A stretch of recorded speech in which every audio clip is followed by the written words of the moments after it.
Scenes from a Perfect World.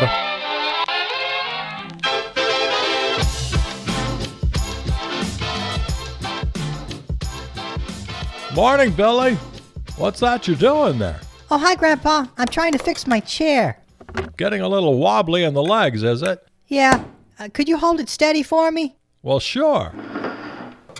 You know, Billy, this was your dad's chair when he was a boy. Just keep it from slipping while I push in this wedge. Okay.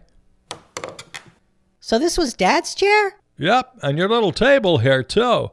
Well, he spent many hours at this table and chair working on art projects and school work. Alone? I do most all of my art projects and schoolwork with other people. Well, sure, of course, but you still like some alone time, right? Oh, sure. One more. Okay. There. Well, that's a good job there, Bill. You think it'll last? I don't know. Hope so.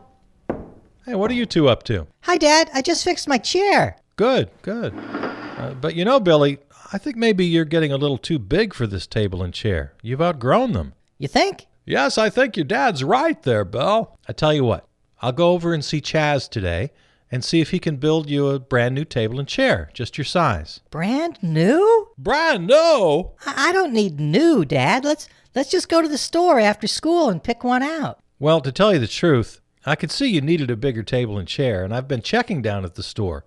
They just haven't got what we need. But brand new. Wow. Well, Bill, there's nothing wrong with something brand new every once in a while. It's kind of a trait. Hey, speaking of school, you'd better get going. Oh, yeah. Where is school today? Down at the river on the Oak Leaf Trail. Okay, Billy, see you later. Say hello to the frogs for me. So, Dad, you want to walk over to Chaz's with me and see about that table and chair? Chaz? You know Chaz. You've met him at dinner 100 times. He makes furniture. Oh, yes, Chaz. Smells like sawdust. Yeah, that's the one. He's right down the street. Sure.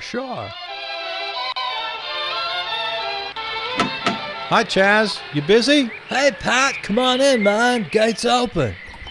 You know my dad, Jake? Sure, man. You're the guy who's crazy for huckleberry bread, right?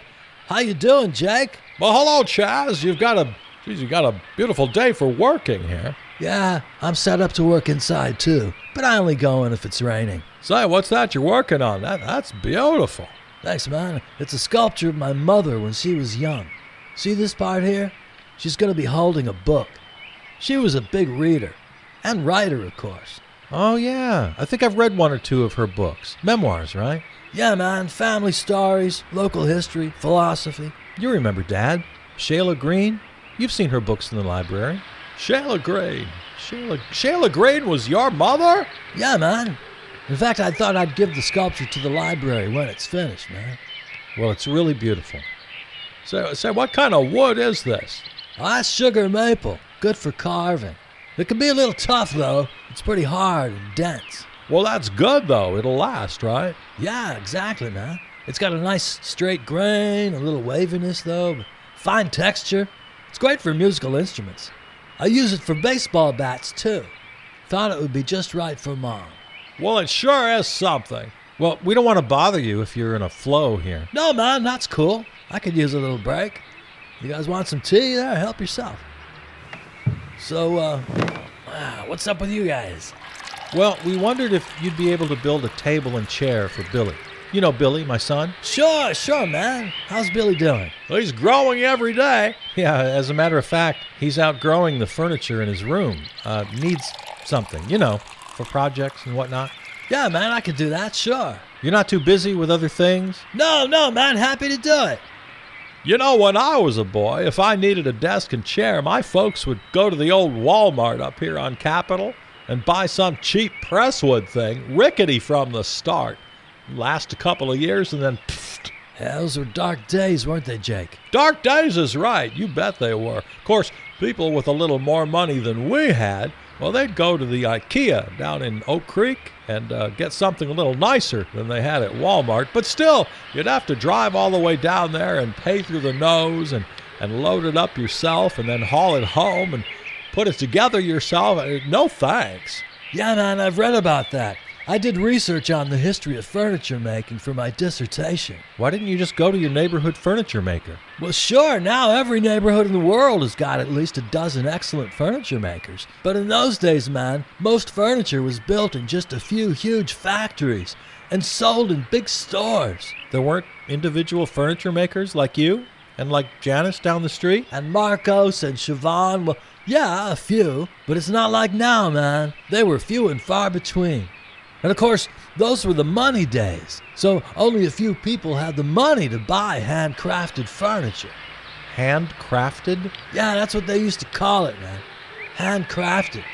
Because you crafted it by hand. Well, that's a little redundant, isn't it? Everything is crafted by hand. That's like saying I went for a foot walk or took a deep lung breath.